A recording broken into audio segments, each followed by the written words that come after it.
I would like to acknowledge that this video is being filmed on the traditional lands of the Wurrundjeri people of the Kulin Nation.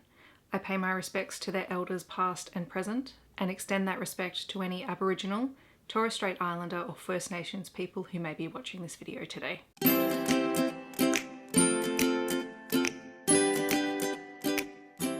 Hi everyone, my name is Steph, this is the Novelty Corner, and today I have another romance book recommendation video for you. This one is the age gap trope with an older woman, and this is sort of a companion video to the video that I released last month, which was my age gap romances with an older hero. So I'm really excited for this one. It honestly doesn't feel like a trope that I read that much of in terms of having an older heroine, but when I do come across books, generally they're pretty good. And I have 5 recommendations that I absolutely loved, and one that I know so many people loved and I didn't love it as much, but there was a particular reason why I didn't love it that much. So I am going to include it because I would kind of be remiss if I didn't, which seems a little bit weird for a recommendation video, but we're just going to go with it. So the first book that I'm going to recommend is Play of Passion by Nalini Singh. This is book 9 in the Side Changeling series, and part of me is wondering whether I can fit a Side Changeling book into just about every recommendation trope video that I film. Maybe, we'll see. This one though you probably can't read as a standalone, but I do want to talk about it because it was a really fun story. It's about Drew and Indigo. They are both members of the Snowdancer Wolfpack. Indigo is a lieutenant and she's quite high up, and Drew is the pack's tracker. They both have very, very dominant wolves, and so the entire time through this story they have this push-pull as they are trying to sort out not only this fledgling relationship between themselves, but also their dominance dynamic, because obviously that is a huge thing in a wolf pack. Drew is the one who pursues Indigo in this. She is very, very reluctant to get involved with him. She has always seen him sort of as her best friend's younger brother, another trope. And also he's sort of always been the fun Kincaid brother, and Indigo is quite serious. So I really enjoyed this one. It was really fun. I know that not everyone enjoyed it, but I thoroughly did, and I would love to see more of them together. Then I have The Takeover by T.L. Swan. T.L. Swan is an Australian author. This is a contemporary romance. It is fairly hefty, but my gosh, is it good. It is the second book in the Miles High Club series that follows a series of brothers from the Miles family, but you can definitely read this one as a standalone if you wanted to. This one is about Tristan Miles, who works for the family company. They are, I believe, a media company, and he is the one who goes out to acquire small businesses to sort of roll into their larger company. And this is where he meets Claire, because he makes a bid on her late husband's company that she has taken over the running of, and she turns him down. She thinks that he's entirely too cocky. She doesn't trust the Miles family, and even though she's struggling to keep this small business afloat, she refuses to sell it to them. Flash forward a little while and they meet again at a conference, and then sparks fly. What I really love about this is that Claire has been married, her husband has passed away, and she's left raising their 3 kids, and the boys are hilarious. I absolutely loved her sons. So even as Tristan is pursuing Claire, knowing that she has a family, her kids terrorize him, and it is the funniest thing ever, but he doesn't give up, and the two figure out a way to make it work, and it was just amazing. This has to go on my reread pile because I thoroughly enjoyed myself the first time I read it. Another favorite is That Kind of Guy by Talia Hibbert. This is the 3rd book in the Ravenswood series, and while you probably don't have to read all the other books to get to this one,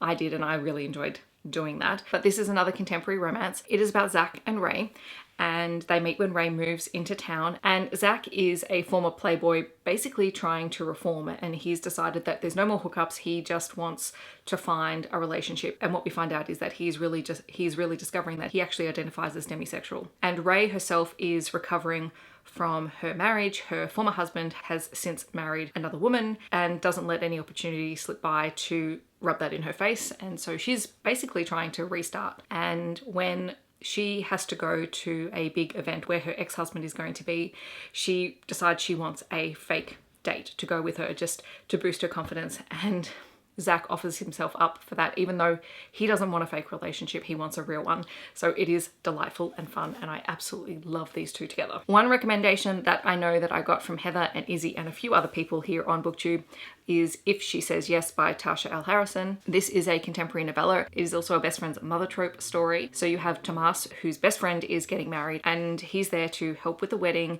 and his best friend has asked him to, make sure his mother is okay, that she got everything that she needs in the wedding preparation and all that sort of thing. Meanwhile, we find out that Tomas has had this crush on Darcy for years. So I think the first time that he met Darcy, he was either late teens or early 20s, or was college age. So it hasn't been since they were little. But when they come together in this book, it is steamy and hot and just amazing. And the one thing that I really liked about this one is that no one, like, there's no getting caught out, because sometimes that can be really stressful in a story. If you know, there's going to be a big drama when everyone finds out that these two people with a big age gap are going to get caught. There's none of that. And it's just really, really lovely. I also want to recommend Waiting for a Scot Like You by Ava Lee. I think Ava Lee, aside from Tessa Dare, has probably become my favorite historical romance author. I just love the way that she writes.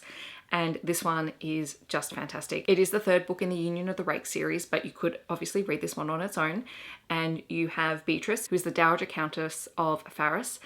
Her husband has died, she is a widow, and she is ready to finally live her life because now the reins are off. And she is planning on heading across the country to go to this estate where the titled rich go, and they have basically a giant sex party. Like, that's her goal, is like, the reins are off, I can go and do this, no one is going to stop me.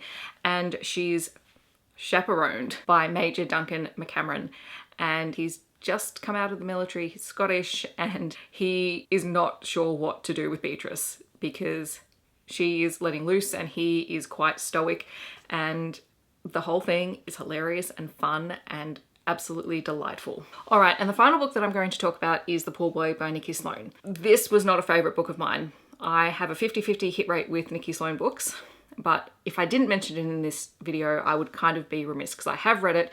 I know that so many people love this book. It is the second book in the Nashville Neighbours series. Incidentally, I loved the first book, which I recommended in my first age gap romance story because that was that had an older hero. And I also really loved the third book. This one is about Erica, who finds out that her husband has been cheating on her for a significant period of time with his male boss. And so now they're divorced. She's basically got the house and she wants to live her life and she does not want to be tied down. And her best friend's son, Troy, is her pool boy. And one day he catches her sunbathing topless by the pool while he's over there to clean it, and things lead on from there. I don't actually have an issue with the age gap romance in this book.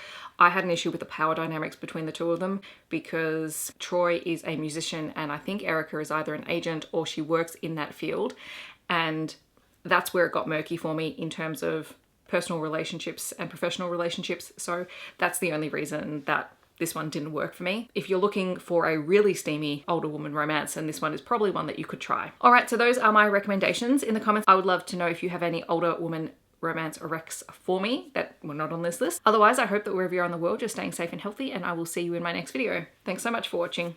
Bye, everyone.